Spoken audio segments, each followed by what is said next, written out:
Guys, I spent years chasing crappie to what I now know was the wrong way. Wrong baits, wrong spots, wrong rods, wrong everything. Today's video is all about saving you time, energy, and money. It's not one you're gonna wanna miss. Here's 3 things that I wish I knew before I ever picked up a crappie pole. All right, guys, something a little different for y'all today. The weather is just keeping us off the lake. It's just too windy. We got a lot of gear and a lot of safety aspects to think of. So not on the water today, but we're gonna go to the water, so stick around, you'll wanna see that. But let's get back to talking about crappie.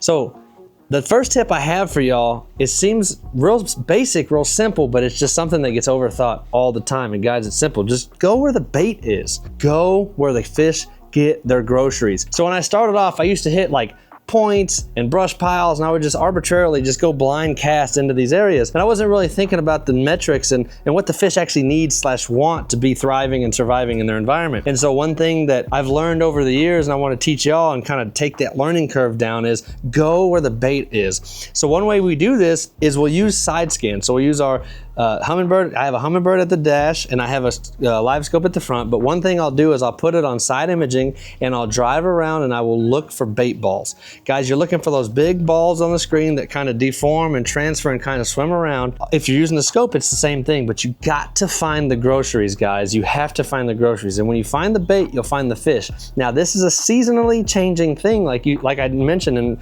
last week's video. So you got to look for shad, look for where they are, look where it's going to be, go on to wind-blown sides, figure out where the bait is, because just like you and I, we want to eat, and things in nature, that's what they do. They wake up, they want to eat, they want to get bigger, they want to bulk up, they want to spawn, they want to come back out. So tip number 1, guys, find the bait, find the fish. Let's talk about number 2. All right, guys, tip number 2. That's right, we're driving. Stick with me, you're gonna like where we go. So tip number 2 is all about them baits, about them baits. So listen, when I first started, guys, look at this. See that? I had all kinds of colors. I used to buy every color under the sun. I was overthinking my bait selection. And that's my number 2 tip is don't overthink your baits. Guys, keep it simple. Less is more in not just fishing, but in life in general. If you've been around the channel long and you know me, you know me. I'm a very simple guy now. My go-to is this purple slab curly by Fin Commander. I love them. Purple is my go-to color. Now, another color that I use a lot, and y'all see, it's my orange one. So I use Orange Crush a lot. It's usually my backup color. Now, I also keep a lot of natural colors. So you have colors that look like shad in the water. So keep it really simple when it comes to colors. I would suggest you have like a natural colored jig. I would suggest that you have a bright colored jig, and I'd suggest that you have like a darker colored jig. Typically, those 3 colors are gonna get you in the money every time. Now, you can play with the size. You can go big, you can go small. Like the Fin Commanders here, they're all, what size are these? These are all 2-inch. Yeah, these are all 2-inch baits. And then you have your ATX, which is 2 1/4. So play with the size. Sometimes I use an 1/8 ounce jig head. Sometimes I use a 16th ounce jig head. But typically the color is what the problem is. So if you get out to the lake and you're like, man, I don't know where they're at or why they're not biting, chances are it's not you, it's probably the bait that you've selected. So tip number 2 is, guys, please don't overthink the color. Keep it simple and deck flip a mess of them. We're almost there, and we'll talk about tip number 3. Guys, today's video is brought to you by none other than us. That's right, guys. Our website is officially launched. Y'all can check it out at DangleNationOutdoors.com, also linked in the description box below. Guys, you can get these performance fishing shirts that you always see us wear. You can get hats, you can get terminal tackle, you can get bobbers, you can get fishing poles, all kinds of stuff. Use code SLAB to get 10% off of your order. Guys, check it out today, DangleNationOutdoors.com. So tip number 3 is all about learning the right hook set.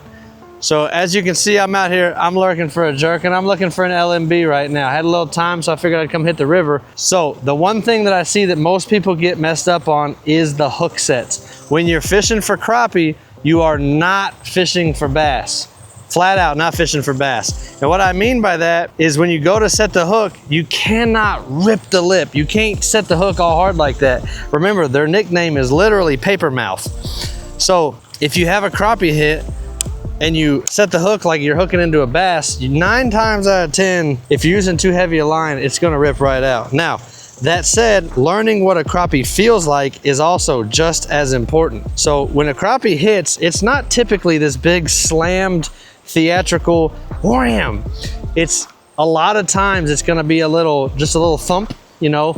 You're gonna feel a little tink, you're gonna feel a little tightness on the line, and that is the actual crappie hitting your line. And when you do that, you wanna set the hook, but you don't wanna rip them into oblivion. You wanna set the hook in a way that it sets the hook, it's like half speed, if you will. What I always recommend new people do is pull up and then start reeling. That usually does the trick. Now, if you're using a lot lighter line and you're fishing in brush, then you can get away with a little bit more strength on your hook set. But ultimately, knowing what the bite feels like. Guys, it's gonna be a lot lighter than what you think it is.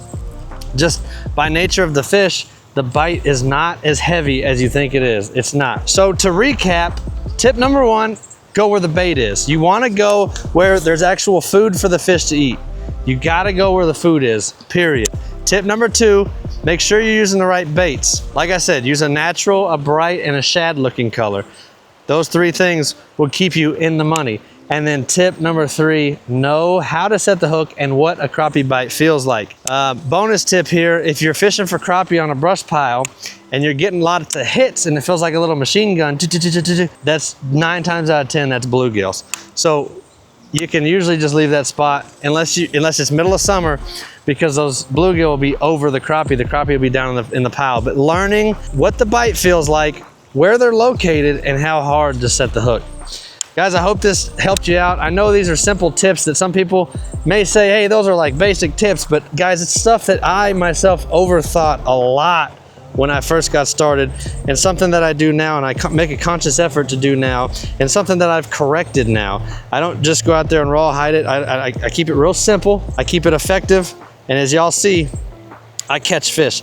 Guys, if you found this video helpful, I'd sincerely appreciate it if you send it to a friend. And do me a favor, leave in the comment section what your #1 tip for a new angler would be. My hopes is that this video finds a lot of new anglers and they're able to read the comment section and pick up some more tips. So leave it in the comment section, share this video with someone who you think would appreciate it and would benefit from it as well. And guys, remember, don't stop the dangle. Peace.